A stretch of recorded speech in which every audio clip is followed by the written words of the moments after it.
चलो ध्यान दे इधर। एक्सरसाइज 3.4 क्वेश्चन नंबर दूसरा का दूसरा सवाल में बोला है 5 वर्ष पूर्व मतलब 5 साल पहले, पूर्व मतलब पहले, 5 वर्ष पूर्व नूरी की आयु सोनू की आयु की 3 गुनी थी। नूरी की आयु कितना है? सोनू की आयु का 3 गुना। और 10 वर्ष बाद, 10 वर्ष पश्चात मतलब 10 वर्ष बाद नूरी की आयु सोनू की आयु के 2 गुनी हो जाएगी। अब कितना गुना हो जाएगा? 2 गुना। कब? 10 साल बाद। 5 वर्ष पहले 3 गुना था और 10 साल बाद कितना हो जाएगा? 2 गुना। तो बोल रहे हैं नूरी और सोनू की आयु निकाले। ठीक है, तो माना कि नूरी की वर्तमान आयु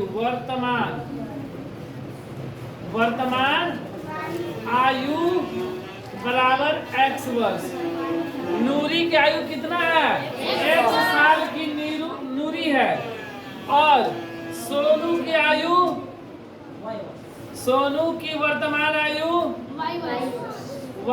आयु कितना हो गया? y वर्ष। मान लिए कितना? y वर्ष। अब सवाल में बोल रहे हैं 5 वर्ष पूर्व, 5 साल पहले। 5 वर्ष पूर्व मतलब 5 साल पहले की बात की जा रही है। प्रश्न से बोला जा रहा है 5 वर्ष पूर्व मतलब 5 वर्ष पहले बोलो या 5 वर्ष पूर्व। तो 5 वर्ष पूर्व नूरी की आयु क्या होगी?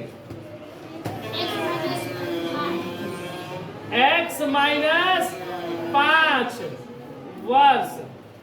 x माइनस अभी जितना उसे 5 साल पहले तो माइनस का 5। और सोनू की आयु क्या हो जाएगा?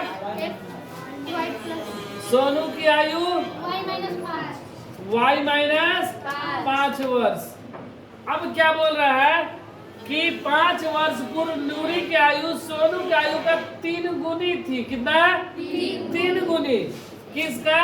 नूरी की आयु। पहले नूरी की आयु लिखा गया है तो नूरी की आयु x माइनस 5, उसके बाद सोनू की आयु y माइनस 5, 3 गुना, 3 से गुना।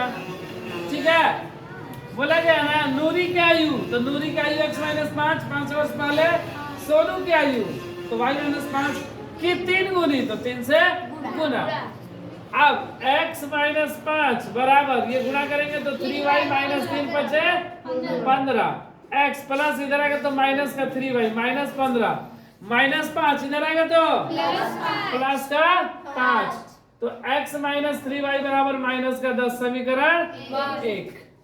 ठीक है, अब क्या बोल रहा है प्रश्न में कि 10 वर्ष पश्चात मतलब 10 वर्ष बाद।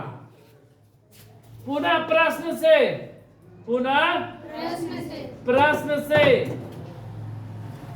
10 वर्ष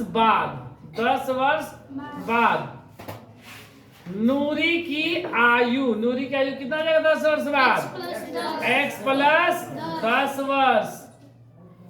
अभी 1 साल है तो 10 साल बाद कितना जाएगा? x plus 10। और सोनू की आयु क्या होगा? सोनू की आयु y प्लस 10 वर्ष। ठीक है, अब क्या बोल रहा है कि 10 वर्ष बाद नूरी की आयु कितना है? x plus 10। सोनू की आयु y प्लस 10 का 2 गुना। कितना? 2 गुना। तो 2 से हम लोग गुणा कर दिए तो x प्लस 10 बराबर 2y प्लस 10 दूनी x प्लस है तो 20 प्लस इधर आएगा तो माइनस। तो x माइनस 2y बराबर 20 में से 10 गया, समीकरण 2। अब इसे हम लोग हल कर सकते हैं, जिस तरीके से हल करना सुविधा है उस तरीके से हल करें। प्रतिस्थापन से इच्छा करें, प्रतिस्थापन से, विलोपन से मन करे, विलोपन से। तो हम लोग इसको कैसे से कर रहे हैं? विलोपन से कर ले रहे हैं। ठीक है, अब यहाँ पर भी x है, यहाँ भी x है, दोनों तरफ प्लस है। तो समीकरण 1 और 2 को हम लोग आपस में क्या कर देंगे? हटा देंगे, क्योंकि चिन्ह बराबर है। जब चिन्ह बराबर रहता है तो घटा दिया जाता है, चिन्ह अगर अलग अलग हो तो जोड़ दिया जाता है। इसलिए समीकरण 1 तथा 2 को घटाने पर समीकरण 1 कितना है? x माइनस 3y बराबर माइनस का 10, x माइनस 3y माइनस 10। ये क्या है? x माइनस 2y बराबर 10, प्लस का 10 है यहाँ पर, ठीक है। और यहाँ पर क्या है? माइनस का 10 है।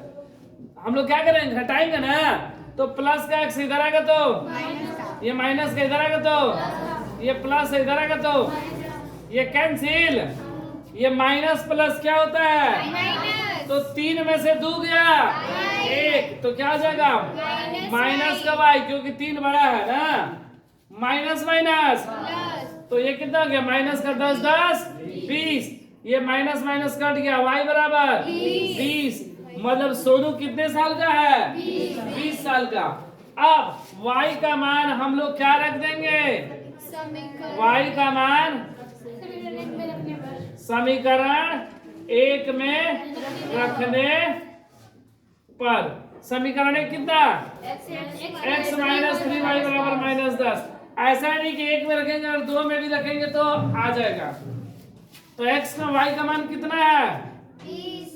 तो x माइनस 3 गुणे बराबर माइनस का 10, x माइनस 20 की आई 60 बराबर माइनस का माइनस 60 इधर आएगा तो x बराबर माइनस 10 प्लस का 60, x बराबर घट गया 60 में से 10 गया 50, और 60 बड़ा इसलिए चिन्ह क्या चीज का?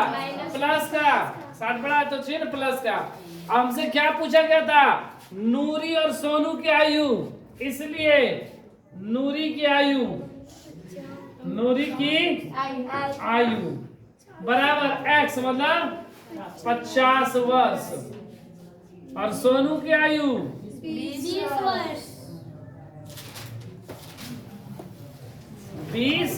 वर्ष। तो इस तरह हमको नूरी और सोनू दोनों का आयु निकल गया।